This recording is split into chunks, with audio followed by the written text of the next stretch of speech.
Do we have too much government? We need to put people ahead of corporate profits. This system is so lopsided. This threat is a real threat to democracy.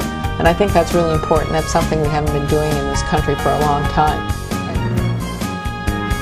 Where do you start? What do you do? How do you do it?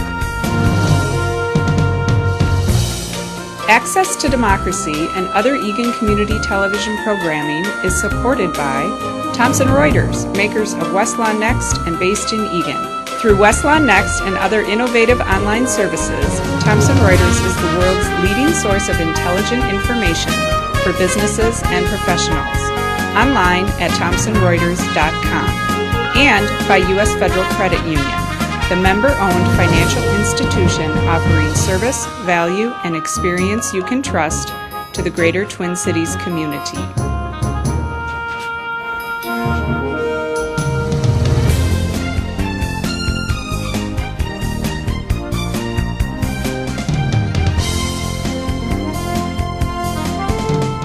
Hello and welcome to this edition of Access to Democracy. I'm your host today, Steve Francisco, and it's a real pleasure to welcome back a return visitor to our set, Mike Obermueller. Welcome, Mike. Thanks, Steve. I appreciate the opportunity to be here. Good to have you here today. And for those of you who may not be familiar with Mike, he previously served in the Minnesota House of Representatives for one term, and in 2012 ran for the U.S. House of Representatives in the 2nd Congressional District. But I'm going to ask Mike to tell us a little bit about himself, where you grew up and where you went to school, and some of the basics for people who may not know you. Sure. Well, I grew up on a little family dairy farm just across the border in Wisconsin. My dad milked 57 cows every morning and every night, and that meant each of his 6 adopted kids, including me, got the full farm experience. My mom taught elementary school for 40 years, and so that the level of community that takes to make sure a farm is successful and a community is successful is the kind of things that were ingrained in me early on. I went off to college in Dubuque, Iowa, and met my wife on the very first day of school. We were working our work-study jobs, and we went out that Friday, and we've been together ever since. And by the time we were graduated from college, we were married with 2 little boys, and who are now 2 big boys. They are indeed. I've seen them. 18 and 20, I guess. So they're taller than you are, I believe, aren't quite they? a bit taller, and way taller than Mom, although she's still in charge. Yeah. We had a kind of a great experience going through college, but it was hard. Sarah and I both had to work 2 and 3 jobs to finish, because that's what it's like. Instead of enjoying drinks on Friday night, we were changing diapers. But we had a great community around us that really cared about our success, and as a result, we were able to be successful. And that's why one of the reasons I'm running for Congress. I want to make sure that we've got those community programs to help make sure families can be successful. So let me ask you this, Mike. January 2014, and this is a sort of half-hearted question here, the Gallup organization reported that only 13% of Americans approved of the job that the U.S. Congress is doing, which begs the question, tongue-in-cheek, why would an intelligent man such as yourself want to be affiliated with such a dubious organization as the U.S. Congress? Why are you running, seriously? Right. Look, there's a lot of reasons to want to be out there. The reason people are fed up is because these folks can't seem to get anything done. They can't even talk to each other, because if they don't agree with each other, they don't talk to each other. Well, they can't talk to each other, much less talk to their friends across the aisle in the other party, right? Right. And I think that's one of the big challenges. I mean, I'm running for Congress because we need someone out in Washington who understands the importance of having a strong middle class and is ready to start building our communities back. And that's, I think, the real challenge we've had. As the gridlock has happened out there and people have decided to make gridlock the game or the sport of the day, we've really lost opportunities to move our country forward and to keep things moving the way they should. I think that's a big disservice to our country, and so I want to make sure I go out there and have a chance to fix that. You know, as you know, I worked out there a long time ago, worked for Bruce Vento, and when I went to Washington way back when, 1982, it was a time when Democrats and Republicans had fierce disagreements about public policy, but we didn't necessarily demonize each other, and we actually had friendships across the aisle, and that extended to members and staff. But you don't see much of that in Congress these days, and we pay a price for that, don't we? We absolutely do. And one of the big things is how short of a time they spend in Washington these days. If you look at the schedule, most of those folks are there just 3 days a week, or they're coming in on one day and leaving on the 5th day, and so they're not really spending much time in Washington doing the work. They're not in committee hearings. They're not doing that work together, where you might actually just by accident bump into somebody and start up a conversation. There are friendships that are going on. There are people who are trying to reach across the aisle. There's no question about that. They're just too few and far between out there. And I think we have to put more people out there whose goal it is to find these solutions and find ways to work together, like I did in the state legislature, rather than the goal being to try to figure out how to run the clock out on one party or the other. It does seem to me that part of the alienation that you see in these poll numbers, about a 13% approval rating in Congress too, is partly because people just don't see the relevance of what they're doing to their own daily lives. We had bills in the past year dealing with extending financial aid. You talked about how tough it was to get through college. When you and I went through college, it was a lot less expensive than it is today. Absolutely. And students coming out with undergraduate debt of $100,000 or more, much less being able to go to graduate school if they choose to go that path. And so what types of things can we do for students and people who are in the middle class so that they can, have a good shot at really what traditionally has been described as the American dream? What are some of the things we have to do to protect that? Sure. Well, college affordability is a big part of that. As a dad who's got one in college now and one who will be there next year, I'm certainly feeling that crunch right now, as a lot of middle class families are. And so making sure that we control healthcare costs on one side to make sure that there's not an inflationary push from healthcare costs in our college system, but also making sure that the programs are there so that low and middle class families have an access to that.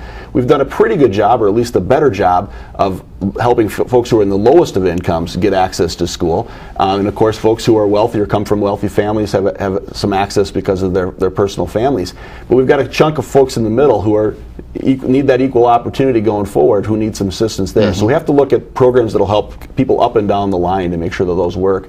The other thing is we have to make sure that our kids are coming out of high school with the skill set they need to be ready for college. When a lot of times it's the extra add-on cost to college is the fact that we've got kids who are taking remedial classes that first year and basically adding a year of cost onto their college because they can't get out in 4 years because they're still making up things that they should have learned in high school. And actually what you're just saying here, this is something that business leaders are asking us to do. They're saying our kids need to be trained and educated so that they can fill these jobs that we're going to have in the industries for tomorrow's economy. That's going to affect all of us in Minnesota. Yeah, it's absolutely right. We want every high school kid coming out of school ready for work or ready for college. And we're doing a disservice to those kids by not training them properly along the way. We've got a lot of people working hard at it, but we've got to do a better job.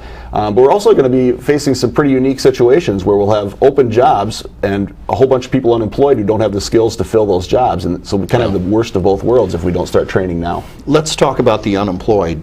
There was a lot of news coverage about the refusal of the Republican leadership in Congress this past year to extend long-term unemployment benefits that had expired for millions of people who have been unemployed. Some of them, some people say 6 months. Well, there are stories out there of people who've been unemployed 2-3 years, even people who have tried to get new skill sets and find productive employment. Now, we see the unemployment rate starting to go down, but there is a segment of the population that seems to be having a very tough time. Would you have supported the extension of those long-term unemployment insurance benefits? Yeah, there's no question that we needed to give the tools to people to make sure they could keep feeding their families while we were working on finding jobs. And there's been a sort of a villainization of folks who are unemployed. The vast majority of them are not unemployed from their own choice. And the vast majority of them are looking for work and trying to get re-employed because that's what they want for their families. So the image that I've heard some people in Congress portray of people just sitting around collecting unemployment checks and having no incentive, really not looking for work, doesn't really seem to square with reality in most cases. Right. Most people are looking for work and have been deeply frustrated. Right, and I'll tell you, we recently had a chance to visit the Workforce Development Center here in West St. Paul and just north of us here in Eagan. And talk to those folks. They're seeing people come in. People are searching for work. The problem is that there's not always the right skills to match the right jobs that are open there. We do have a major issue coming down the line, especially in home health care work and also with kind of high skill hands-on jobs that are coming down the line, where baby boomers are going to retire out of those jobs, and we haven't trained the people to kind of come in behind them. And so we really need to keep working hard on making sure we're matching the skills up to the jobs that are going to be there now and in the future. Let's talk about health care. As we all know, and our viewers have followed this in the news, there were some problems with the rollout of Obamacare, with the inability of people to get insurance initially through the exchanges. They've been through a very difficult time. A lot of people got frustrated. Some people stopped looking for it altogether. But we seem to have turned a corner now, haven't we? There's a news story that now it's reported that over 6 million Americans now have health insurance through these state-based exchanges that were created through Obamacare, including Minsure right here in Minnesota. And we even saw problems here in Minsure. Isn't there a news story here that we've turned a corner and that people, many of them are now getting health insurance for the first time ever? Yeah, I mean, there's no question we're not going back to the time frames where insurance companies got to make all the decisions and throw people off when they had too many dollars of care and throw kids off before they turn 26 and on down the line.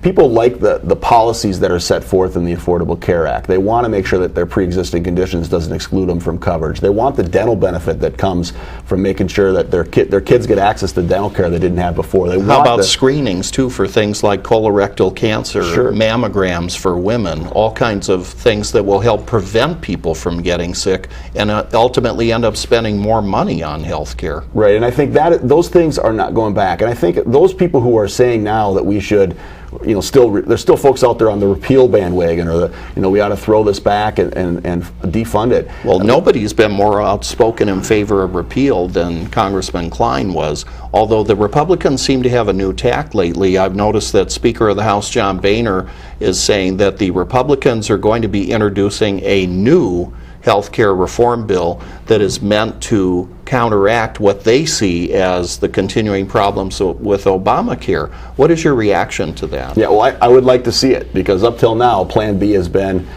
nothing.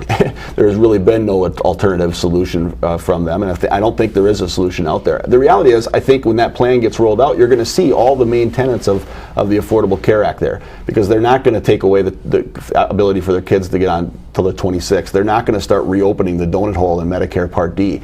So the tenets are going to be there. I would just challenge those folks who want to repeal. What is the solution? What would you put in its place? Right. And it was interesting when Speaker Boehner talked about this big rollout of this bill, which, as you say, hasn't been introduced yet. He was asked by the media, what's in it? And he couldn't really tell people what was in it. Just that, well, we're going to do something that's going to be different than what the president did. Yeah, and I think that's been the biggest challenge now, is that there are folks out there who are absolutely committed to making sure that this president doesn't have any successes, and they're really latched on to the Affordable Care Act as a way to try to highlight that. But the question is, what is the alternative there? And right now, all we've heard is kind of this vague assertion that there would be some sort of a market-based solution. Well, I'm all for talking through whatever fixes need to be done, but right now market-based solution seems like a euphemism for we're going to try to make Obamacare fail between now and November.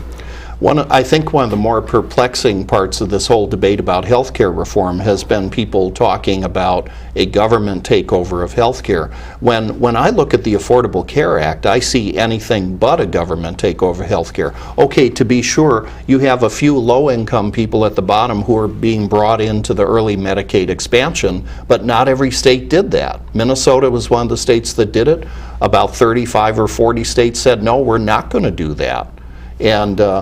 But one of the issues that's come up recently has been Congressman Kline did an op-ed piece, which I'm sure you're aware, for the Rochester Post-Bulletin, where he brought up this issue about what he calls cuts to the Medicare Advantage program. Tell us what Medicare Advantage is. Congressman Kline argues that these so-called cuts to Medicare Advantage are going to throw lots of Minnesotans, over 400,000 Minnesotans are going to possibly could lose their health care. What is Medicare Advantage, and is he right? Yeah, well, first of all, the numbers in those articles, you've got to dig a little deeper behind them, because the numbers and the people who are affected by it just don't seem to match up with the numbers I've actually seen coming out of the CBO.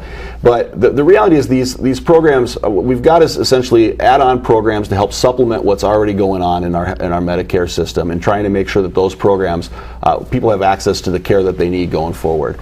There's, as with all things, there's nuggets of things that in there that have some value to talk about and some truth. But we have to think about the actual access to the coverage that people are going to get. And I think what we've seen with the Medicare Advantage issue is whether or not people actually have coverage or don't have coverage isn't going to be controlled by these cuts. These are actually money that's coming out of profits that insurance companies would otherwise be making. It's not cuts away from people who actually have premiums.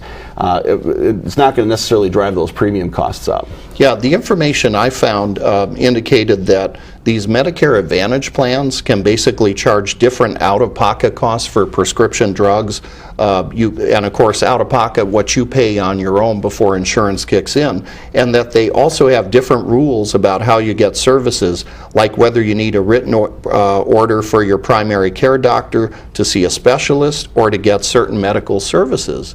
So really what the Medicare Advantage plans are is plans by private insurance companies that were designed to compete with Medicare, right?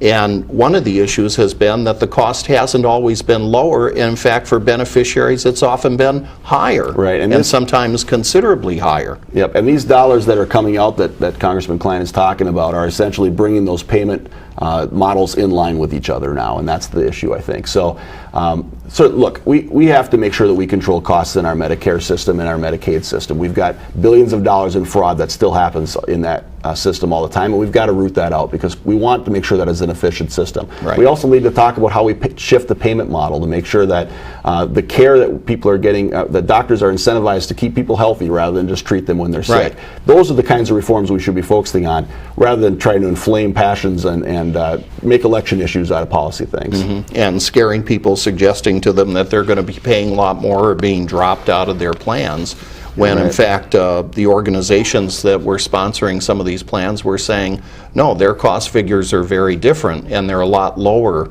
than what Congressman Kline indicated they would be. Yeah, and to the point you were making about people calling this a government takeover of healthcare, I've been buying private insurance on the market away from my employer for about 5 or 6 years now, and my cost went down $300 as a result of the premium changes that happened through the Affordable Care Act. I've heard stories.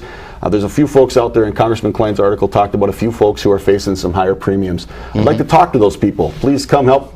Seek me out. We'll see if we can help find a better solution for you there, because I think most people are seeing reduced premiums and better coverage. Yeah, my understanding too, the article that was in the Post Bulletin guest commentary by Congressman Kline, he projected that there could be premium increases of up to $900 per year.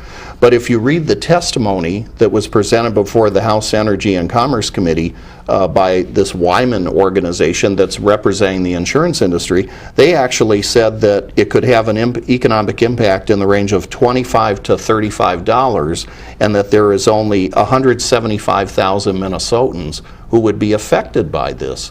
That's a big gap between what the congressman indicates with alleging that over 400,000 Minnesotans are going to be paying a lot more versus what the insurance representative was saying it would be in Minnesota. So you got to dig behind the numbers a little bit and see. I'm not sure where he's getting his numbers from. These are those representatives, and also the CBO numbers bear out smaller numbers as well. So, what was your reaction to the issue too about the early Medicaid expansion? Wasn't this a good thing to do? Because if poor people who don't have insurance, or anybody who doesn't have insurance, if you fall in your home and break your leg or have a heart attack or some other serious medical emergency, you're going to run to the emergency room probably, right? Right. That's the most expensive type of care there is. Isn't it better to get people on some kind of insurance, including early Medicaid, rather than just leaving them uninsured? Yeah, I mean, absolutely the case. Hopefully if someone does fall and break their leg in their home, they should go to the emergency room. That would be an appropriate use, of course. The problem is we don't want them going there for a common cold as well, because it's the only access that they have to a doctor. Right. And we do want to make sure that we really have a chance to get to the preventative stuff and to make sure that the appropriate level of medical care is being addressed at each level. So if you have a cold or a sore throat, you're seeing a family practitioner as opposed to an emergency room doctor. It does take some training, though, that has to go with this, because we have seen there's been some well-publicized studies about the expansion and people going into the emergency room more often because they now have coverage.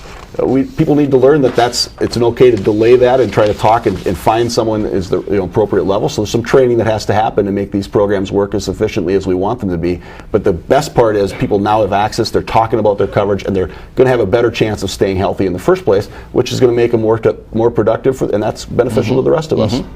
There's a lot of discussion, too, continuing about so-called entitlement reform and talking about the big three federal entitlements: Social Security, Medicare, Medicaid. One of the proposals relating to Social Security is a proposal which is being backed by most Republicans, something called chained CPI. CPI, Consumer Price Index, that adjusts benefits to a calculation about the inflation rate for the prior year. Tell us your thoughts about this proposal on linking future increases in Social Security, the so-called COLAs, cost of living adjustments, to a chain CPI. Sure. What does that mean? Well, I'm not a fan of the chain CPI. Essentially, what what it's testing is looking at a certain number of things that people in that age group typically would buy, and figuring out kind of how the inflation is happening, whether it's getting bigger. And what chain CPI does essentially is it picks a different set of things to test, and as a result ends up with a smaller dollar figure to go. There's actually several different. I mean, most people talk about it in terms of a non-chain CPI or having one. There's actually like 5 or 6 different bills in Congress about this, right? Right, different approaches. And there's one actually called chain CPI. I think it's letter E is the acronym, and it basically tests for what elderly people would buy, which means they're heavily weighted towards what the increase in healthcare costs or residential costs would be. And so if you were going to switch to a chain CPI, if your purpose was to try to tie it to what people are actually buying as opposed to some more broad standard across the way, you ought to be switching to the elderly version to get what actually seniors are buying. The problem is the Republicans don't want to do that. This is actually just a method to try to cut down the amount of dollars that are being spent for this program. And it's being opposed, isn't it, by AARP? Yep, it is. And a lot of other organizations representing seniors, but AARP has really been outspoken in their criticism of this approach, which has been endorsed by, I believe, Paul Ryan, chairman of the House Budget Committee, most of the Republican caucus. Right. And I think that the real issue is with this program is what is the purpose of Social Security going to be? I mean, the reason we put this in place is we wanted to make sure that every senior in this country had an opportunity to retire with dignity.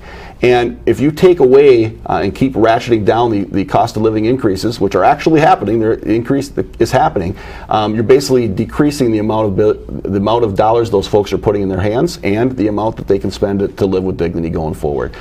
It's great for a lot of people who will have some other retirement function and not have to rely on Social Security, but there are a lot of people who are pulled out of poverty as a result of this one program, and we need to make sure we really maintain it. Good. Farm bill.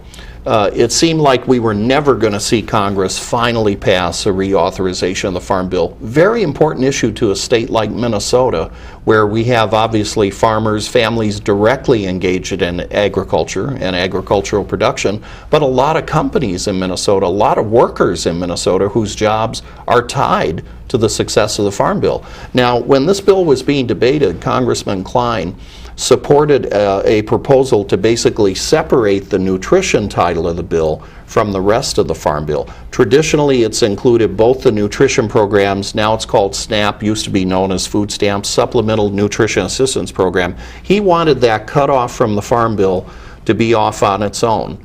What is your reaction to his position on that at the time? Well, I would say the biggest thing with that is what you did by separating them was you basically killed both programs. Look, there were reforms that were needed in the farm policy side of things to make sure that we moved away from direct payments and kept down to a safe insurance program that made sure that farmers have a chance to replant next year, but so that they wouldn't, a drought didn't take out a farmer entirely. But by separating the two, you essentially put the folks that were in the cities, in like the Twin Cities or in metropolitan areas, who would say, well, I don't have enough interest in farm policy to vote for that piece of it alone. And you left the folks who had the farm who didn't have enough interest in where many of those dollars went on the SNAP program. And so you separated those two things and you essentially killed it. And I honestly believe that was the intention, was to kill both of those programs by a small group of folks out there who really wanted to to end both programs. And it was easier to rail against people who are not working hard enough and needing those SNAP dollars, when in reality those people are working families. Well, in fact, and I heard a lot of commentary from members of Congress saying, well, look, the number of people on SNAP benefits is at record levels. Well, sure it was. We were in a recession. Lots more poor What do you people. expect when lots of people have just lost their jobs? They need the ability to feed their families, and then to basically criticize, to blame the victims of the bad economy and then say, well, you're using SNAP benefits. Well, what would one expect them to do, I guess? Yeah,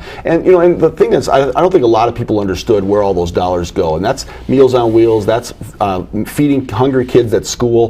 There were a lot of dollars, those SNAP dollars go to a lot of things. It's unfortunate we had the cuts that we had there. But Mike, isn't it true, in addition to just the direct beneficiaries, people who receive SNAP benefits, lots of businesses in Minnesota, truck drivers, food companies. We have a number of food processing companies right here in Dakota County in the 2nd Congressional District and in the Twin Cities Metro. So, not to have dragged this out the way it was really seems pretty pathetic, I think. Yeah, and I think the biggest thing you're seeing out there, what that was a function of, is an inability to even talk with each other and really move things forward. Because we'd hear a report that sounded like they were coming together on a solution. In fact, the Senate passed a bipartisan bill. The House committee passed it out with broad bipartisan support, and it got to the floor of the House, and it just came to a halt and a screeching halt. And it's because a few folks in that leadership out there, and Mr. Kline's one of them, really getting in the way of a bipartisan solution to things because they want political issues to talk about. Another issue as our time starts to wind down, always goes way too fast. Immigration reform. We heard Speaker Boehner and a number of Republicans, Paul Ryan, others who said, as recently as November and December, said, we think this is something that this Congress can get done. Immigration reform. We have millions of people in our country living in the shadows whose legal status is in limbo.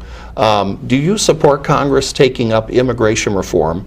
And should there be a path to legalization for persons who are in the country in undocumented status? There's no question that this Congress, and they should do it today, they should start this afternoon with getting this moving forward in terms of getting a comprehensive immigration bill taken care of. There are 11 million people, as you suggested, living in the shadows. Those are families. Some of their family members are probably here in a documented status, and some are not. And there's this risk of these families being torn apart, and that's no way to live. We can't do that. Well, that's not who we are as a people either. Right. And that's not what Americans are about. So we definitely have to move forward right away and make sure that we get that done and get a pathway to citizenship for these folks that will work. Look, there's plenty of details to work out, I get that, but it's time to start moving these things forward rather than letting it be a political fight going forward. But it does seem, doesn't it, as if this is one of a number of issues that probably is already caught up in the vortex of 2016 presidential politics. Yeah, too often we're letting the politics get in the way, and that's the big challenge. We've got some good people from Minnesota who are out there working hard. Tim Walz, Betty McCollum, and others and Amy Klobuchar and Senator Frank, and working hard to make sure that they're trying to find some solutions. We got far too many other people out there right now who are trying to get in the way of solutions and are letting these politics of next year and the year after really get in the way. And we need to get back focused on solutions. Mm-hmm. And hopefully we'll get to a point where people can start talking to each other and working with each other, because I really think, and I know we share this opinion, the country really suffers from the inability of folks to come together and compromise for the common good. Yeah, it used to be that you could be proud of the fact that you could work hard, advocate for your position, and then come to a solution at the end. Right now all we've got is people who are working hard to advocate for their position and no one trying to find a solution. Mike Obermueller, DFL candidate for 2nd Congressional District in Minnesota. Thank you for being our guest on Access to Democracy today, and happy hunting on the campaign trail, and I'm sure we'll be seeing you again in the future here on Access to Democracy. Thanks for being with us. Yeah, thanks very much, Steve.